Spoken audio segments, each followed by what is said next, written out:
Alors, donc, on a évoqué pendant la première partie de ce forum le credo en 12 articles que la tradition nous dit remonter aux apôtres eux-mêmes.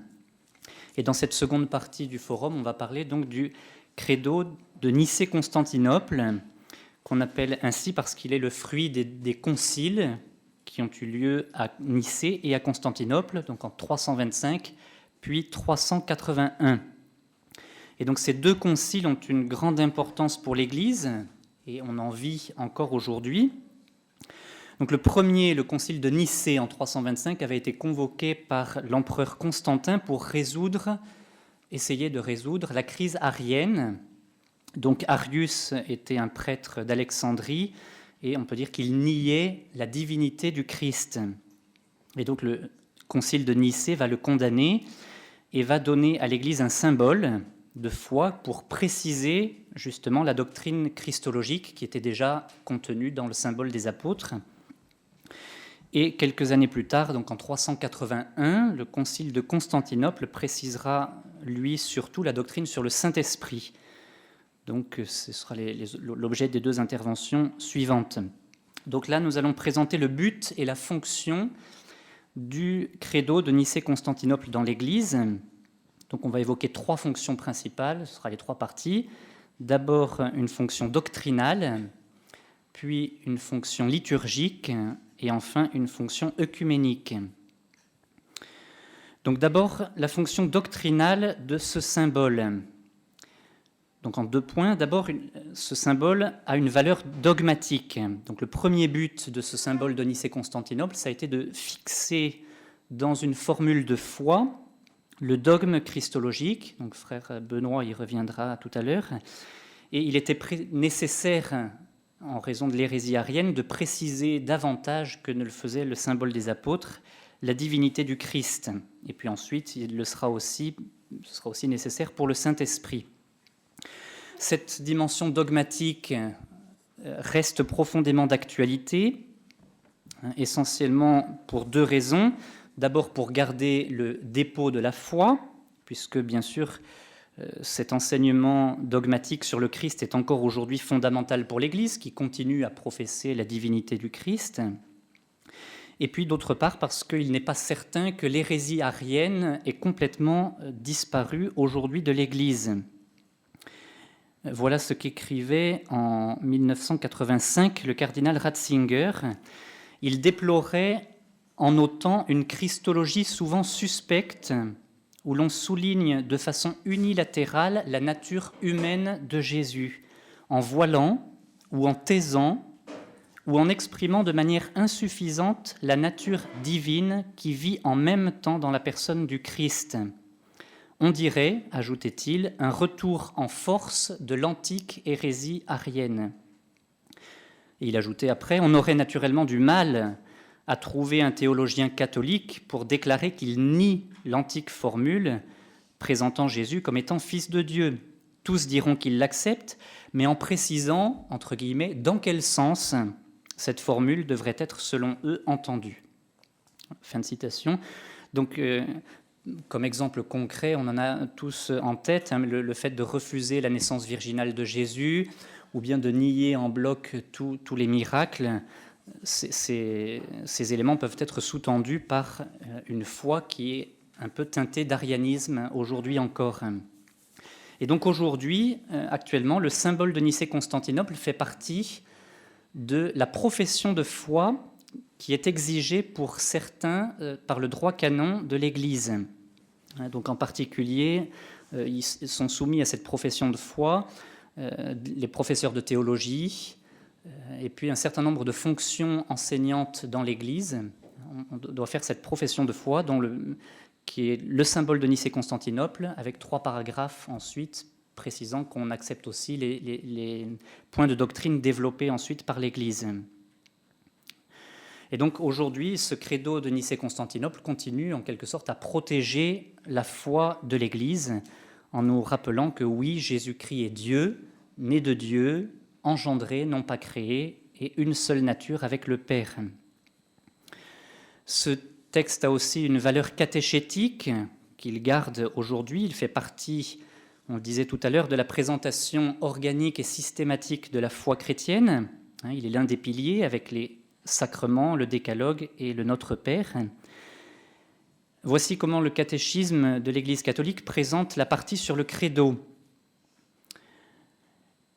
Il est dit « Notre exposé de la foi suivra le symbole des apôtres, qui constitue, pour ainsi dire, le plus ancien catéchisme romain. L'exposé sera cependant complété par des références constantes au symbole de Nicée-Constantinople, souvent plus explicites et plus détaillées. » Donc, une deuxième fonction du symbole de Nicée-Constantinople, c'est la fonction liturgique. En réalité, elle est très liée à sa fonction doctrinale. On dit souvent que la liturgie est un lieu théologique, c'est-à-dire un lieu où s'exprime, où se vit, où se développe aussi la foi de l'Église. Et même on peut dire que la liturgie est le lieu théologique par excellence, puisque la liturgie, c'est le lieu où sont rendus présents les mystères auxquels nous croyons. Et donc il y a un proverbe latin qui résume cela, lex orandi, lex credendi. Le catéchisme traduit en disant la loi de la prière est la loi de la foi.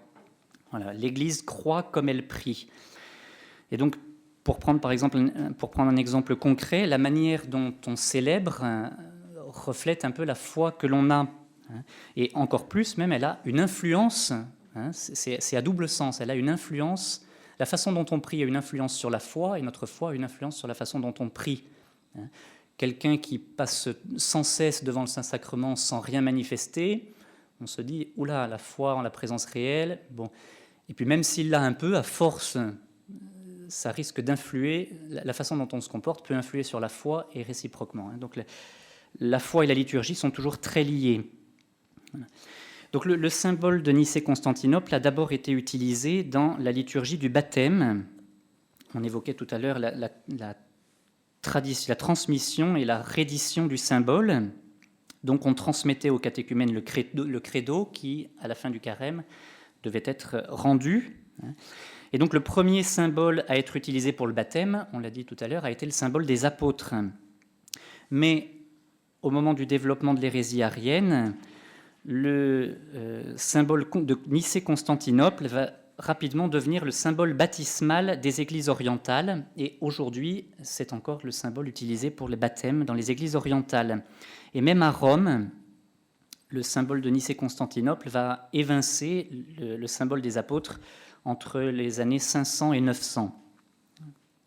Et donc aujourd'hui, le rituel de l'initiation chrétienne pour la préparation du baptême des adultes propose comme texte de profession de foi d'abord le symbole des apôtres, on est revenu à l'antique tradition, ou bien le symbole de Nicée-Constantinople. On verra que dans le missel, pour la messe, c'est l'inverse, c'est dans l'autre sens. Donc dans la messe, c'est aussi en réaction contre l'arianisme que le symbole de Nicée-Constantinople a été inséré, mais il est venu plus tard que dans le baptême. Et donc il est entré dans la messe au début du VIe siècle en Orient. Et donc le concile de Tolède, qui a eu lieu en 589, en prescrit l'usage pour l'Occident, mais ça va mettre du temps à se généraliser. Et on le trouve dans l'église de Rome à la messe à partir du XIe siècle. Et donc actuellement encore, le missel romain, donc pour la messe, propose les deux textes, mais avec, pour le coup, d'abord le symbole de Nicée-Constantinople. Et la rubrique précise qu'on peut utiliser, si on veut, le symbole des apôtres. Donc c'est la profession de foi que l'on fait, qui est réservée en général à la messe dominicale, qu'on peut utiliser aussi pour solenniser certaines célébrations. Et la présentation générale du missel romain nous dit au sujet du credo qu'il est un des éléments essentiels pour manifester et pour fortifier la participation active des fidèles. Donc c'est un moment où les fidèles ont une participation active particulièrement forte, et il est recommandé dans la présentation du missel que pour cela les fidèles sachent le chanter en latin, pour dans les célébrations en commun, qu'on puisse tous y participer. Et la profession de foi est située de telle sorte dans la messe qu'elle fasse le lien entre les deux grandes parties de la messe. Voici ce qu'écrit la présentation du missel.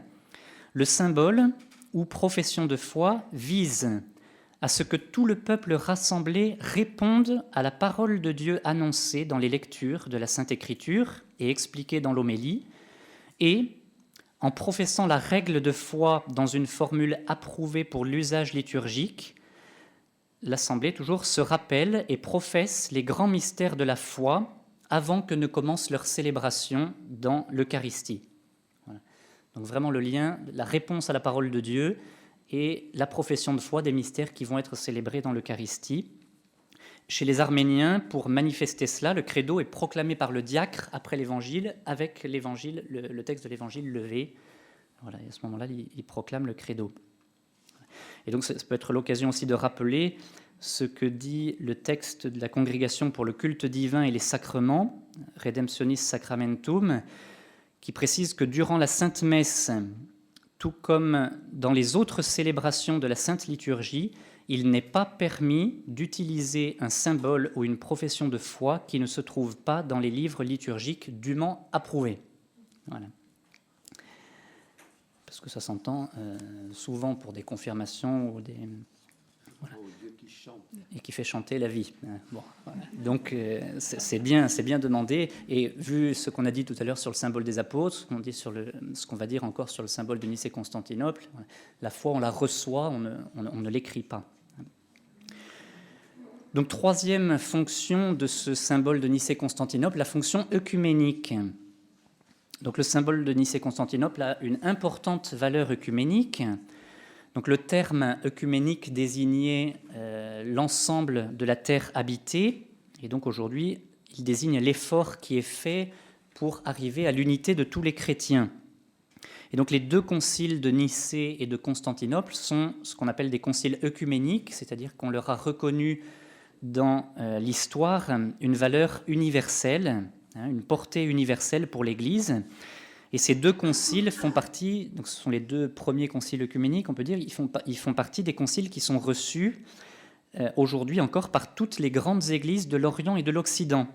Donc on en parlait tout à l'heure pour le symbole des apôtres, en tout cas le symbole de Nicée-Constantinople est reconnu par les catholiques, les orthodoxes et les protestants qui peuvent professer ce symbole. Et il est très important d'avoir cette base commune, qui est loin d'être négligeable, parce que quand on voit tout ce qu'il y a quand même dans ce symbole, ça doit nous rappeler ce que disait Jean-Paul II, que ce qui nous unit est beaucoup plus fort que ce qui nous divise.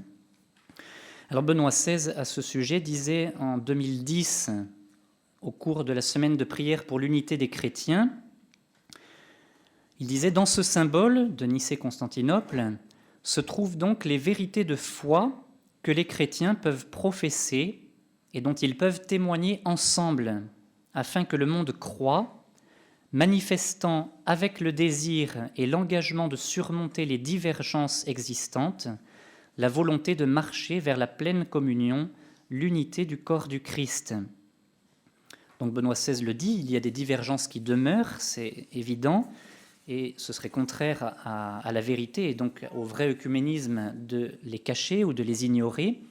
Mais dans ce mouvement vers l'unité, qui a été tant désiré par le Concile Vatican II et par les papes, eh bien le symbole de Nicée-Constantinople demeure, comme le disait le cardinal Ratzinger, un signe d'orientation pour l'unité des chrétiens divisés. Pour conclure, donc, le symbole de Nicée-Constantinople demeure un texte essentiel pour l'Église dans ses différentes dimensions, doctrinales, liturgiques, œcuméniques. Et si ce credo a cette importance aujourd'hui pour l'Église, c'est parce qu'il relie en quelque sorte l'Église à la parole de Dieu, en lui donnant, Père Bernard a insisté là-dessus tout à l'heure, en lui donnant son interprétation authentique. Voilà ce qu'écrivait aussi Joseph Ratzinger. Les symboles de foi ne sont pas un ajout à l'écriture, mais bien un fil conducteur qui la traverse. Un fil d'Ariane, en quelque sorte, permet de s'orienter dans le labyrinthe et qui révèle son tracé. Ces symboles ne sont donc pas une sorte d'explication extérieure, un ajout à ce qui est inexplicable, mais un renvoi à la figure explicite, lumineuse. Ils sont cette mise en valeur de la figure qui laisse entrevoir la clarté immanente de l'écriture. Voilà. Donc le symbole est en quelque sorte la mise en relief de ce qui, dans l'écriture, peut être difficile à interpréter ou à retrouver personnellement. Alors en cette année de la foi, on pourrait prendre toute cette résolution, Père Bernard l'évoquait tout à l'heure, en citant, c'était Jean-Paul II, je crois, que le credo doit aussi être prié. Et c'est vrai que ce n'est pas un texte auquel on pense souvent que l'on prie, parce qu'on ne s'adresse pas directement à Dieu, mais c'est une prière qui exprime notre foi, ou la foi de l'Église que l'on fait nôtre, et qui nous rapproche de Dieu et de toute l'Église. Le catéchisme nous dit « réciter avec foi le credo, c'est entrer en communion avec Dieu le Père, le Fils et le Saint-Esprit. C'est entrer aussi en communion avec l'Église tout entière qui nous transmet la foi et au sein de laquelle nous croyons. » Donc on peut demander que ce symbole devienne vraiment, le catéchisme cite saint Ambroise qui parlait du trésor de notre âme, notre foi qui est condensée dans ce credo. Et on peut conclure par cette belle exhortation de saint Augustin qui est citée aussi par le catéchisme et qui dit « Que ton symbole soit pour toi comme un miroir. Regarde-toi en lui pour voir si tu crois tout ce que tu déclares croire.